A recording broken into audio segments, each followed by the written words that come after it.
Я вдячна всім, хто зі мною залишається, хто бачить мої відео цікавими, корисними, зцілюючими, можливо, для когось, хто так чи інакше отримує від них користь.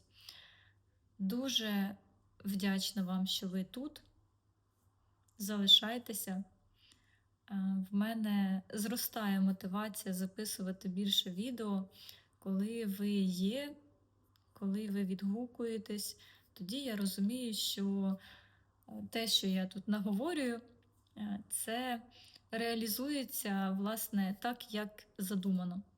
Ну, я не просто говорю, мені важливо комусь розповідати, комусь ділитися, виділяти комусь, коли хтось приймає і якось реалізовує цю інформацію в своєму житті на благо для себе, я дуже цьому рада.